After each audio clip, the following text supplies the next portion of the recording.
সবাইকে ঈদ মোবারক। দেখেন গরুটা মনে হচ্ছিল কান্না করতেছে। এরা নাকি কোরবানির আগ থেকেই সবকিছুই বোঝে।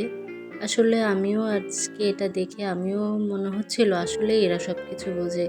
গরুটা বাসায় আনার পর থেকে অনেক কান্না করতেছিল, শুধুই চোখ থেকে পানি পড়তেছিল। আর আমার মেয়েটা জিজ্ঞেস করছিলাম, ও শুধু শুধু কান্না করতেছে কেন? এখন কি বলবো, বলার তো কোনো কিছুই নাই। সবাই কেমন আছেন? আশা করি আলহামদুলিল্লাহ ভালো আছেন। সবার ঈদ কেমন কাটলো অবশ্যই কমেন্ট করে জানাবেন। আমাদের বাংলাদেশে হাজারো ফ্যামিলির থেকে অনেকেই বাইরে প্রবাসী জীবন কাটায়। তাদের বেশিরভাগ ঈদগুলো প্রবাসেই কেটে যায়। আর একজন প্রবাসীর স্ত্রীর ঈদ আর প্রবাসীর ঈদ কেমন করে যে কাটে শুধু তারাই বুঝতে পারে।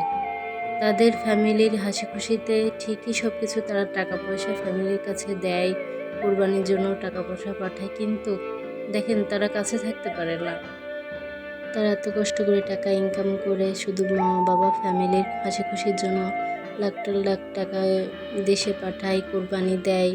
তবে একটু চিন্তা করে দেখেন, তারা কিন্তু একটু দেখতেও পারে না। তারা সে কোরবানি দেওয়ার সময় যে কাজকর্মগুলো করতে হয় সেগুলোও করতে পারে না। আসলে তাদের মনের ভিতর যে তখন কতটা খারাপ লাগে শুধু তারাই বুঝতে পারে। আর প্রবাসীর স্ত্রীরা তো বোঝেই। দেখেন এক টুকরো মাংস তারা খেতে পারে না। তারা ওই দূর প্রবাসে থাকে, আমাদের জন্য কষ্ট করে।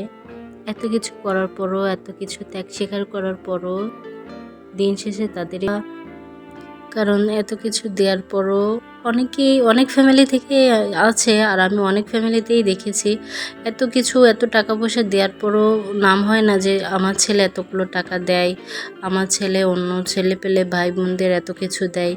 আসলে এটা বোঝার চেষ্টা করে না। আমি সবার ফ্যামিলির থেকেই বলবো যে একজন প্রবাসী যে থাকে সেই বোঝে কতটা টাকা কষ্ট করে টাকা ইনকাম করতে হয়। এজন্য আমি সবাইকে অনুরোধ করব, দেখ না কেন অতটুকু নিয়ে সন্তুষ্ট